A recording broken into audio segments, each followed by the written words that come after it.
Though a relatively young initiative, the Benazir Income Support Program has already been criticized for being too politicized, centralized, complicated and lacking in transparency.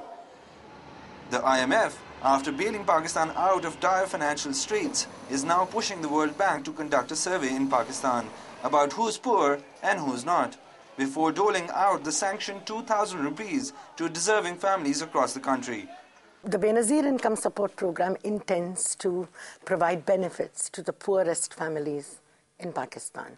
The way to identify the poor in any country, if you want to identify, it is often very difficult because the gold standard for identifying poor beneficiaries or poor families in such a program is actually if we could directly record the earnings or incomes of the families. Now, that in countries like ours is very, very difficult. Why? Most obviously, a large number of the population are working in the informal sector where income is sporadic. Then you have the rural economy where people are seasonally employed. In our countries, that becomes very difficult to measure and deploy for identifying beneficiaries. So what we do, and which is tried and tested in many, many countries now, and a growing number of countries, is we use what is known as proxy means testing. So we basically... The inclusion of the World Bank survey has only delayed matters and increased administrative costs. A $50 million loan is being talked about, but this loan will be a loan. We'll have to pay it back with interest. The government of Pakistan and the people of Pakistan will have to pay it back. It is completely unnecessary. It will distort the program, and it will only benefit that one or two particular NGOs which will be given the task of carrying out the survey. And NGOs don't have survey capabilities. But not everyone agrees. It's not 50 million. For survey, I think it will be half of that amount. But I think it will be a great service to the people of Pakistan and to the government. Critics claim that the distribution of money through M&As and MPAs, as originally planned, will only increase corruption within the program. Distributed forms to all MNAs and senators irrespective of their political affiliation.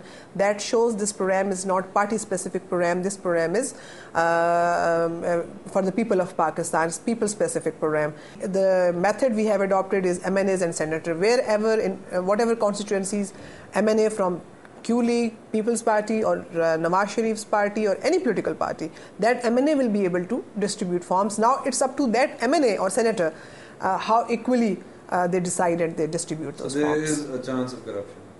There is no chance of corruption. I tell you one thing. Because if MNA is distributing the form and in one muhalla or in one ward or city, if they distribute forms or they give, they attest or they support the family who's not deserving, and the remaining 5 families or 10 families in that area who are deserving, if they are not getting that support, I don't think that member will be elected next time. I'm sure about it. Of course, the accountability at the level of their own constituency is there. So accountability is being left in the hands of a democratically young population that is largely illiterate. We spoke to the World Bank, the body designing the complicated scorecard, to understand its workings. So we basically identify a simple set of indicators that are easy to collect and verify that actually proxy income very well. Right? So, for example, the kinds of indicators we use are household demographics, which is basically the dependencies ratios in families. How many elderly are there? How many children are there? Right? What is the education of the head of the family or the household? We also look at housing conditions, okay? Few indicators like that. How many rooms per person? Does the household have a toilet? Simple things that give you the quality of the housing conditions. And then, of course, the most important also is the asset ownership, right? And in our context, it is land, livestock in the rural areas, and other durable assets. So the proxy means test is the methodology that helps us develop a scorecard which has these 12, in the case of Pakistan, about 12 indicators that actually are easy to collect and verifiable, and they help us define who is poor and who is not. But one wonders if this highly complex method introduced by the World Bank is actually going to work or not.